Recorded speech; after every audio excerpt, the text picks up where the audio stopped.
Tout le monde aujourd'hui trouve ça sexy, le mot agent. Donc, tout le monde dit: «Je vais me bâtir un agent IA pour faire une tâche». Si vous savez c'est quoi l'ordre dans lequel la tâche doit être faite, chacune des étapes, vous allez avoir un résultat beaucoup plus fiable en sortie avec un workflow IA qu'un agent IA. Et c'est assez intéressant parce qu'il dit maintenant dans ses conversations ouvertement qu'il a 20 agents qui travaillent un peu dans son entreprise, on pourrait le dire ainsi. Il a été capable de remplacer, je pense que 75 de ses équipes.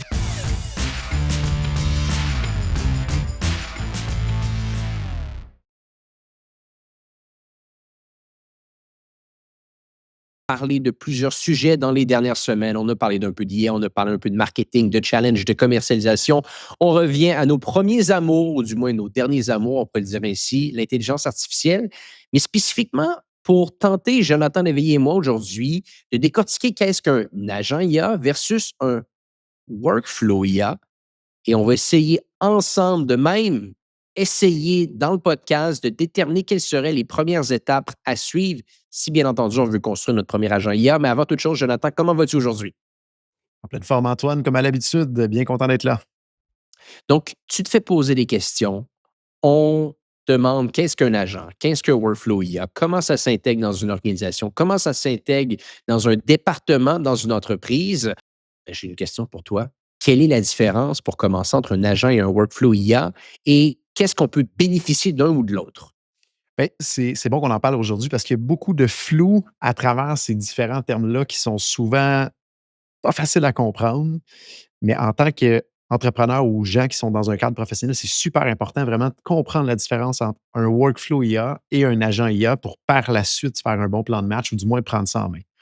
Donc, la différence entre un et l'autre, je vais commencer par expliquer c'est quoi un workflow infusé d'intelligence artificielle. Donc, c'est une automatisation qui est augmentée par l'intelligence artificielle.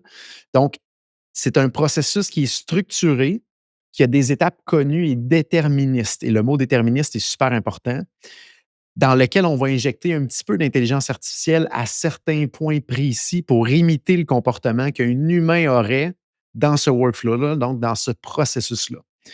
Donc, il y a vraiment un chemin qui est linéaire avec des embranchements qu'on tourne à gauche ou à droite et à certains endroits, on vient répliquer une capacité cognitive d'un humain au final.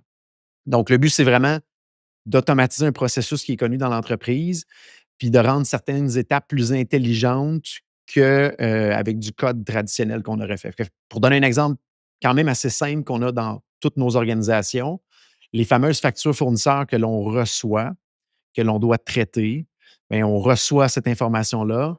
Donc, toutes chacune des étapes sont déterminées, qu'est-ce qui devrait être fait, mais il y a un petit endroit qu'on va utiliser l'intelligence artificielle pour venir extraire ce qu'il y a dans le fichier PDF ou dans la facture pour ensuite l'envoyer dans le système comptable. Donc, c'est une série d'étapes prédéterminées.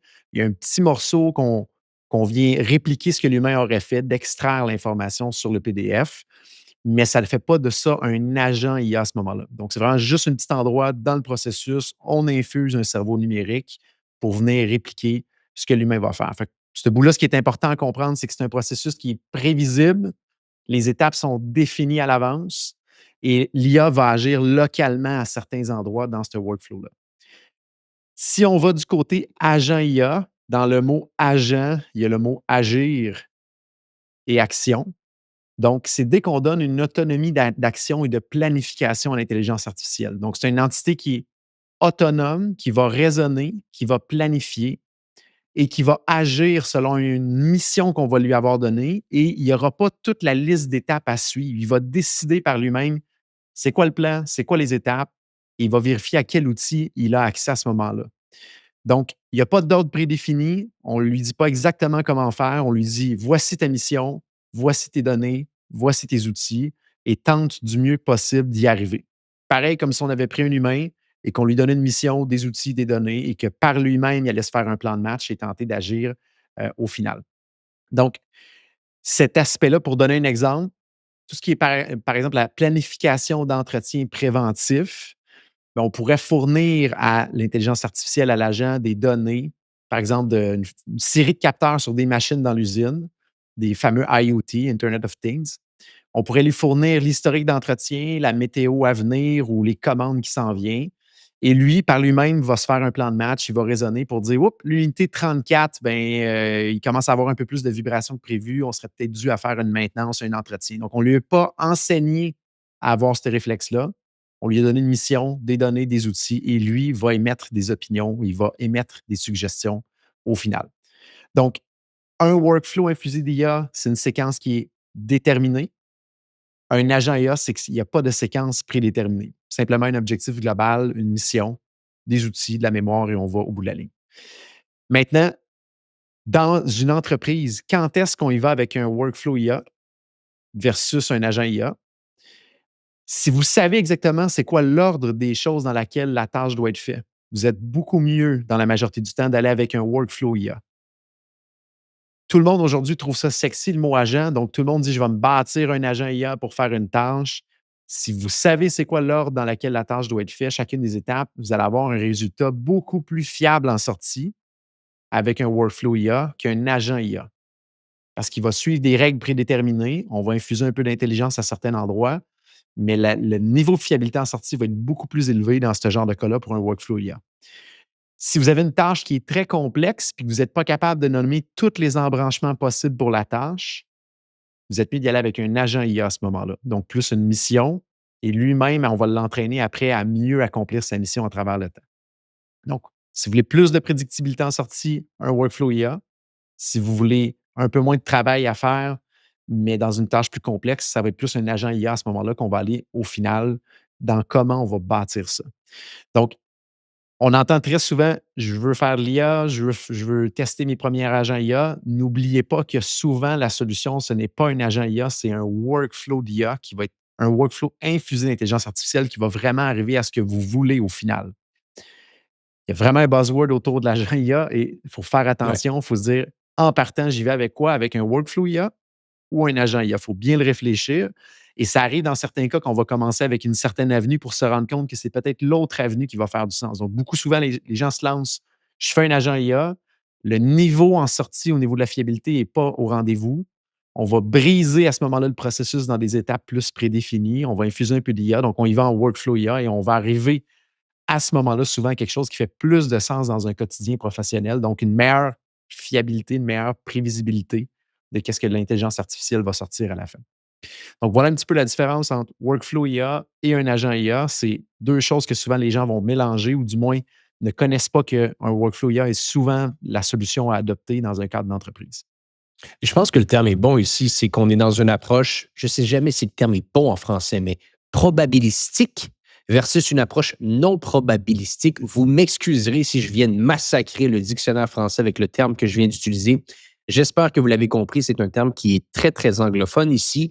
Mais l'idée est la suivante, c'est de se dire, comme tu l'as mentionné, un workflow spécifique dans une organisation, des étapes spécifiques qui doivent être faites de la bonne manière pour arriver à un rendement final, doit être orienté, comme je l'ai mentionné, à un workflow pour ne pas qu'il y ait d'erreur, mais que simplement l'intelligence artificielle vienne accélérer, on pourrait dire ainsi, le workflow. Et un agent IA, il y a une part de possibilité qu'il ne donne pas exactement un rendu final comme on le voudrait, avec une étape ou une séquence de travail peut-être un peu différente, parce que c'est probabilistique, on pourrait le dire ainsi. Et ça, c'est bon d'amener ça à l'attention de notre audience parce que je ne sais pas si tu l'as vécu, Jonathan, mais je l'ai vécu il y a environ 18 mois de cela maintenant qu'on commençait à tester d'intégrer l'intelligence artificielle chez G7 de quelconque manière.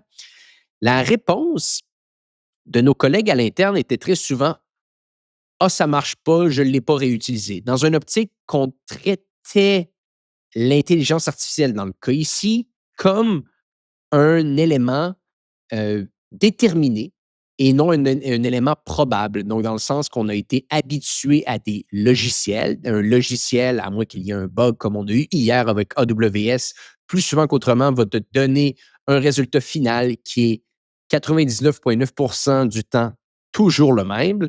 Et ici, c'est différent. Et c'est très important de faire la distinction entre les deux parce que c'est deux choses totalement différentes. Tu peux bâtir, bien entendu, des logiciels avec l'intelligence artificielle, mais il y a un élément probabilistique, encore une fois, j'espère que c'est un terme français, versus un élément qui est déterminé avec des workflows, comme tu l'as mentionné. C'est super intéressant comment tu le mentionnes, Antoine, parce que c'est carrément ça. Des lignes de code traditionnelles qui a pas d'intelligence artificielle, le résultat va être déterminé. Et dès qu'on fait appel à un cerveau, qu'il soit humain ou numérique, donc de l'intelligence humaine ou de l'intelligence artificielle, ben, c'est des probabilités en sortie au final. Et c'est là que c'est important quand on décide d'automatiser quelque chose dans son organisation avec l'intelligence artificielle, il faut réfléchir à c'est quoi le niveau de fiabilité qu'on veut au final. Est-ce que je suis à l'aise avec 95 de vérité, 90, 100 ou 50 à ce moment-là? Donc, il faut y réfléchir parce que, comme tu dis, Antoine, on est tellement habitué avec le développement logiciel qu'on a vécu dans les dernières décennies que ça donne un résultat très prédictible. L'intelligence artificielle, ce n'est pas le cas. Ça vient répliquer l'humain. Donc, il peut y avoir une certaine variabilité au final. Donc, si on s'attend que 100 des fois, ça donne le résultat nous, en tant qu'humains uniques, on pensait qu'il faudrait que ça sorte, mais il y a une problématique. On n'y arrivera pas d'abord en partant parce qu'il faut l'entraîner, ce fameux cerveau-là. Il faut lui donner plus de contexte, il faut lui donner plus d'informations, il faut nettoyer la donnée, il faut lui donner plus de données. Donc, il y a de l'entraînement à faire, pareil comme on ferait avec un collègue qu'on accueillerait dans l'organisation. Donc, en tant qu'entrepreneur, en tant que géant d'entreprise, je pense qu'on a une prise de conscience à faire que ce qu'on va interagir comme logiciel devant nous, à cause de l'intelligence artificielle qui va être intégrée dans ces logiciels-là, nos attentes doivent être différentes de ce qu'on a eu comme attente dans les dernières décennies. Sinon, on va être constamment, d'un côté, déçu, mais de l'autre côté, on est épaté parfois dans certains résultats que ça va donner parce qu'il y a des lignes de code traditionnelles, mais la majorité des lignes de code traditionnelles ne permettaient pas d'arriver à ce qu'on peut faire avec l'intelligence artificielle aujourd'hui. On fait une petite pause sur le podcast en cours parce que je veux vous parler d'une entreprise que j'aime tant et cette entreprise se nomme Hello Darwin. Hello Darwin, d'ailleurs, si vous ne le savez pas, c'est une organisation qui vous aide à aller trouver les subventions dont vous avez le droit et Hello Darwin est également un partenaire du podcast Hypercroissance. Parlant de subventions, il y en a une que je veux vous parler aujourd'hui. Je veux vous parler du programme de soutien à la commercialisation et à l'exportation qui d'ailleurs est une initiative d'Investissement Québec.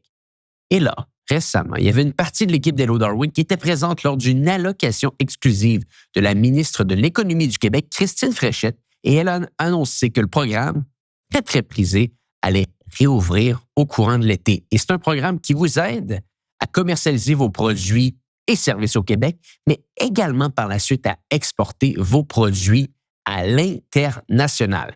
D'ailleurs, avec ce programme-là, dans le passé, on pouvait avoir des subventions qui allaient jusqu'à 250 000 $. Mais attention, sachant que c'est un programme qui est très, très, très en demande et qui a des places limitées, je vous invite à rapidement aller remplir un formulaire sur le site web de l'équipe de Hello Darwin pour être dans les premiers à y avoir accès avant que le programme soit plein. Donc, si ça vous intéresse, go.hellodarwin.com/hypercroissance. Je le répète, go.hellodarwin.com/hypercroissance. Il y aura un lien dans les notes de l'épisode. Ça va vous donner la chance d'être dans les premiers à avoir accès à cette subvention et également d'avoir un 10 de rabais quand vous allez travailler avec l'équipe de Hello Darwin. Ils vont tout faire pour vous. Ils vont faire le travail pour trouver la subvention, faire le travail pour trouver l'argent pour vous et faire en sorte par la suite que vous pouvez vous concentrer à une chose, faire croître votre entreprise. De retour à l'épisode en cours. Et je pense que ça débute par déterminer quelles sont nos attentes. Et c'est très important de commencer avec la distinction d'un workflow versus un agent IA. Et maintenant, ça m'amène à une question. Parce que tu le sais, Jonathan, je l'avais mentionné sur le podcast dans les dernières semaines. Il y a un nouveau podcast. Je suis un très grand amateur de podcasts pour qu'on soit capable nous-mêmes d'améliorer nos conversations au quotidien, que j'écoute depuis plusieurs semaines maintenant, qui s'appelle 20VC, qui est animé par Harry Stebbings et ils ont une émission hebdomadaire avec Jason Lemkin. Jason Lemkin est un peu le parrain du SaaS, on pourrait dire ça ainsi. Il a bâti son propre logiciel à la fin des années 2000. Il l'a vendu au début des années 2010. Et par la suite, il a bâti la communauté SaaSter, qui est peut-être une des plus grosses communautés de SaaS au monde. Et depuis quelques semaines maintenant, ce qui est très intéressant, c'est qu'il s'est grandement intéressé au vibe coding, donc via Replit, via Cursor. Il bâtit lui-même des agents, il bâtit lui-même des applications et il en parle ouvertement sur son podcast, comment il les a construits, comment ça l'aide dans son quotidien. Est-ce que ça l'a aidé à remplacer des anciens collègues qu'il avait dans son organisation? Et c'est assez intéressant parce qu'il dit maintenant dans ses conversations ouvertement qu'il a 20 agents qui travaille un peu dans son entreprise, on pourrait le dire ainsi. Il a été capable de remplacer, je pense que 75 de ses équipes. Et tu les connais, les Américains. Ils sont très fiers de dire ça. Ici, au Québec, on se retient un petit peu de dire, bon, est-ce qu'on va remplacer une personne par un agent? Lui, il est très fier de dire, j'ai remplacé 75 de mon équipe avec des agents. Et il se faisait poser la question. Et c'est un cas tellement intéressant qui, je crois, peut intéresser notre audience. C'est une ancienne CMO, donc une Chief Marketing Officer, qui n'était plus à l'emploi. Je pense qu'elle sortait d'un congé de maternité, qui avait eu des grands, grands emplois dans le passé. Et qu'elle lui a envoyé un message en disant, hey, je cherche une job en ce moment, je cherche un travail. Est-ce que tu es capable de m'aider? Sachant que Jason a énormément de connexions dans le milieu, habituellement, la réponse serait bien sûr un CMO, on est capable de te placer. Puis il lui a dit, j'ai absolument rien pour toi. Et il expliquait un peu quelle était la dynamique un peu qui se mettait en place, qui était en train de changer. Ou est-ce que si tu n'as pas une compréhension, une expertise, une exécution que tu es capable de mettre en place en ce moment avec l'intelligence artificielle, la réponse c'est j'ai rien pour toi. Donc, la seconde question qu'on lui a posée, la suivante, ben dans ce cas-là, Jason, comment j'apprends moi-même l'intelligence artificielle? Et lui de répondre, ce n'est pas la bonne question à poser. La bonne question à poser, c'est comment je peux construire des outils d'intelligence artificielle aujourd'hui. Et c'est comme ça que je vais apprendre l'intelligence artificielle. Donc, prémisse très, très longue, tout ça pour dire, si demain matin, je veux apprendre l'intelligence artificielle, partons de cette prémisse qu'on doit bâtir, que ce soit un workflow, que ce soit un agent IA. Jonathan, ma question pour toi maintenant est, par où je commence? Comment puis-je, moi, aujourd'hui, qui n'a pas nécessairement de compréhension, et le moi va représenter des entrepreneurs qui nous écoutent, qui ne sont pas nécessairement des entrepreneurs techniques, comment puis-je bâtir ce premier agent IA? Comment puis-je bâtir cette première application IA pour, ultimement, être capable d'apprendre l'intelligence artificielle? Je vais prendre la balle au bon là-dessus, puis je vais faire un petit peu de publicité en même temps, Antoine, et c'est zéro scripté, mais on offre chez OpenMind une cohorte 5 jours sur l'intelligence artificielle, justement pour élever sa connaissance de c'est quoi de l'IA, comment prendre ça en main, comment bien utiliser les outils existants. Donc, ça pourrait être un excellent premier pas pour les gens qui se posent la question. On a d'ailleurs une cohorte qui va recommencer à la fin novembre. Si jamais ça vous intéresse, n'hésitez pas à aller sur notre site ou m'écrire sur LinkedIn. Maintenant, pour ta question, comment on réussit à se mettre les deux mains dedans pour apprendre? Et je pense effectivement c'est un des meilleurs moyens pour réussir à comprendre où on en est rendu avec la capacité de l'intelligence artificielle aujourd'hui et à comprendre aussi les possibilités de où on peut l'infuser dans son organisation. Fait que ça, je suis 100% d'accord avec ce discours-là. Plus qu'on se met les deux mains dedans, plus qu'on fait des prises de conscience, plus qu'on développe nos réflexes et plus qu'on comprend les capacités au final.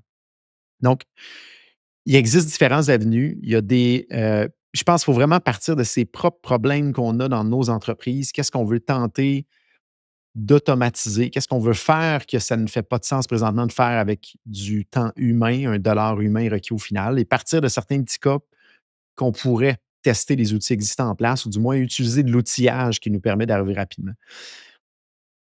Quelques exemples qui pourraient être faits. Dans ChatGPT en soi, maintenant, il commence à avoir beaucoup de fonctionnalités avancées qu'on est capable de faire des agents ou de répliquer ce qu'un agent peut faire pour faire certaines tâches au quotidien. Même chose dans Copilot, puis je vais donner un exemple pour ceux qui sont sur Copilot de Microsoft. Il est possible à l'heure actuelle d'activer la fonction GPT-5 et lui poser un paquet de questions. Par exemple, lis mes courriels des 21 derniers jours et dis-moi ce que je suis en train d'oublier. Je peux lui demander analyse mon calendrier des 90 derniers jours et dis-moi si ça correspond à notre focus stratégique qu'on faisait. Est-ce que je suis en train de m'égarer en quelque part ou est-ce que je suis en train d'échapper quelque chose?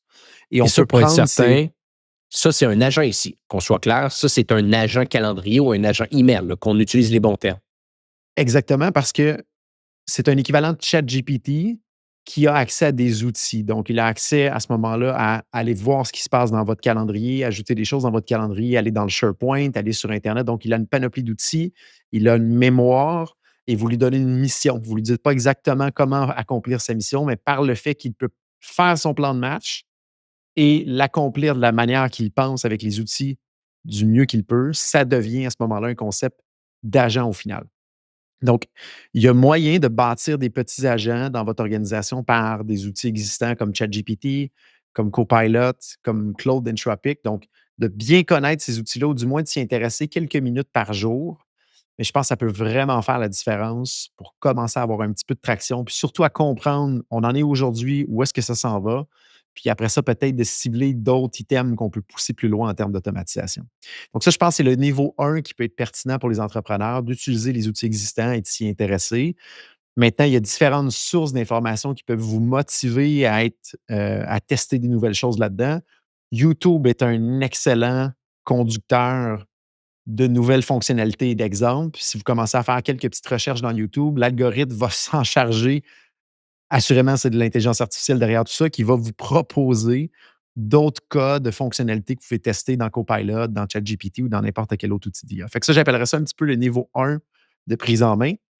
Le niveau 2 peut être grâce à des outils qui permettent de faire ce qu'on appelle en bon français du heavy lifting. Donc, de tester l'intelligence artificielle, de créer des workflows, de créer des agents IA avec peu d'efforts de codage, peu ou pas d'efforts de codage, qui normalement, avec des lignes de code traditionnelles, auraient pris des jours, voire des semaines. Mais là, c'est faisable en quelques heures ou quelques jours de tester l'IA, de prendre ça en main, de voir comment ça réagit. Donc, un outil qui est très en vogue présentement, c'est l'outil N8N, donc Normand 8 Normand. Et cet outil-là commence vraiment à se démarquer dans l'écosystème à l'heure actuelle. Donc, c'est un genre d'outil que je vous conseillerais fortement d'aller voir sur YouTube, les possibilités de peut-être tranquillement prendre en main tout ça. J'émets 2 mises en garde par rapport à cet outil-là. Premièrement, la majorité des choses, vous allez voir sur YouTube, quand vous allez le tester, c'est pas aussi beau et aussi, fantastique que qu'est-ce que vous allez voir sur YouTube. Il y a certains youtubeurs qui ont tendance à mettre ça beaucoup plus simple, beaucoup plus facile que la réalité de qu'est-ce qu'il y a en arrière. C'est quand même du très bon apprentissage pour voir les possibilités et commencer à jouer avec ça. Donc, gardez quand même votre œil critique derrière ce que vous allez voir sur les YouTube de ce monde par rapport à cet outil-là. L'autre item qui est super important, c'est que faire 80 de la job va prendre un certain temps et le 20 du temps va probablement prendre 80 du temps. Donc, entre ce que vous allez voir quand vous allez mettre quelque chose dans cet outil-là, comme N8N, vous dites, hey, ça va super vite, ça prend quelques heures à déployer, c'est fait, c'est réglé. Non, le 20 pour l'amener vraiment en production ready, donc capable de l'amener dans un quotidien fiable, prend quand même beaucoup de temps pour s'y rendre, mais ça reste quand même un excellent outil pour comprendre la mécanique. On a nous-mêmes développé des flows et des agents dans N8N pour nous puis certains de nos clients et souvent les clients nous disent: «Bah, est-ce que je peux faire la même chose chez nous dans mon organisation? Est-ce que je peux répliquer ce que tu as fait?» Je donne vraiment une analogie pour expliquer cet outil-là, c'est quoi? C'est comme si vous dites: «Moi, je me lance une compagnie qui va faire de la distribution de colis» et N8N, c'est comme si vous prenez votre vélo pour aller porter le colis. Ça va fonctionner. Vous allez réussir à aller porter le vélo, le colis. Ça va vous prouver que vous êtes capable d'aller livrer un colis et que ça fonctionne. Mais si vous voulez le faire à un certain volume, ben, le vélo ne sera pas la solution pour amener ça viable dans une opération quotidienne au final. Donc, c'est un très bon outil pour prototyper, pour tester rapidement, mais pour vraiment amener ça dans un cadre à grande échelle, fiable. Il y a d'autres outils ou il y a d'autres systèmes qu'il faut mettre en place pour réussir à l'au bout de la ligne. Mais ça reste quand même un excellent outil pour se mettre un petit peu les mains là-dedans, comprendre, interagir, tester, excusez-moi l'expression, se casser un petit peu la gueule. Donc, je le recommande fortement d'aller jeter un petit coup d'œil de ce côté-là. C'est plus complexe que qu'est-ce que ça en a l'air sur le YouTube de ce monde, mais ça reste quand même un très bon outil pour apprendre puis assimiler des concepts derrière tout ça. Ben, écoute, moi, Jonathan, tu viens de me donner des idées donc fascinantes et je vais me porter garant d'en donner la suite un peu sur le podcast dans les prochaines semaines. Mais non, mais simplement d'arriver et de se bâtir d'agents dont 5. Où est-ce qu'on peut le connecter, je pense? Il faudrait que je revérifie, mais je crois qu'on peut connecter ChatGPT avec notre calendrier et de simplement lui demander un suivi à la fin de chaque semaine où mon temps est allé et comment je pourrais mieux l'investir la semaine prochaine via les objectifs que j'ai. Donc, des trucs d'une simplicité absolue et je pense que ça peut être bon parce que je me considère comme un entrepreneur non technique et j'aurais tendance à croire qu'il y en a beaucoup qui nous écoutent également sur le podcast comme ça. Et je crois que c'est une bonne approche pour commencer très tranquillement, de simplement bâtir des petits agents qui vont vous donner une valeur ajoutée. Moi, je pense que d'avoir un assistant virtuel, robot qui à chaque semaine me dit: ben là, tu as des objectifs X avec ton organisation, avec tes projets, avec ta vie personnelle. T'es-tu rendu compte que tu mettais autant de temps dans ces types de rencontres-là? Est-ce qu'elles sont vraiment en train de t'aider à atteindre tes objectifs? Et ça, j'ai l'impression qu'on aurait tous besoin de quelqu'un comme ça qui nous remet des fois un petit peu à l'ordre de dire: «Est-ce que tu te rends compte que tu mets autant de temps sur cette tâche-là en ce moment? Est-ce que tu devrais vraiment le mettre du temps?» Et d'ailleurs, si c'est fonctionnel par la suite, pourquoi pas ne l'intégrer avec l'entièreté de nos collègues? Parce que des fois, soyons honnêtes, est-ce qu'on met réellement du temps tous au bon endroit? Donc, je vais essayer de me créer des petits agents comme ça. Je vais voir avec toi si tu considères que ce sont des agents ou des workflows. J'aurais tendance à croire que tu risques de dire que c'est des agents. Voir un peu si ça peut m'aider, mais je pense que les idées que tu as données sont bonnes pour notre audience. Et si vous tentez de créer un petit agent qui interagit avec votre calendrier, vos courriels, vos contacts, votre SharePoint et compagnie, je vous recommande fortement d'y aller avec la compagnie qui est derrière ces outils-là. Donc, si par exemple, vous êtes sur Microsoft, à date, les tests que j'ai faits dans ChatGPT pour s'interconnecter avec le Outlook de ce monde ou de ChatGPT vers le calendrier de Google, c'est limité, honnêtement, dans ce que ça va donner. Fait que je vous conseille fortement, dans ce cas-là, Antoine, je pense que vous êtes sur l'infrastructure de Google, testez-les à partir de Gemini, à partir du système de Google. Il va avoir un beaucoup plus grand accès et flexibilité à aller chercher la bonne information et vous retourner quelque chose qui fait du sens. Encore ce matin même, là, je retestais le connecteur d'Outlook entre ChatGPT et Outlook et j'ai encore été déçu alors qu'en fin de semaine, j'ai fait plein de tests entre Copilot et mon calendrier. Et la différence dans l'orchestration de tout ça et dans le résultat, elle est complètement hallucinante. Donc, oui, il y a des connecteurs dans ChatGPT présentement, mais ils ne sont pas à la hauteur des attentes pour beaucoup de tâches qu'on a à l'heure actuelle. Si ça interagit avec vos calendriers, courriels, contacts, SharePoint et compagnie.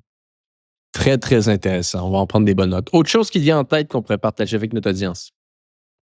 Complet, Antoine, de mon côté pour cette semaine. On va continuer à suivre ça de près. Il y a des grosses nouvelles qui sont en train de sortir. Il y a des investissements qui sont massifs en ce moment sur l'intelligence artificielle. C'est du jamais vu.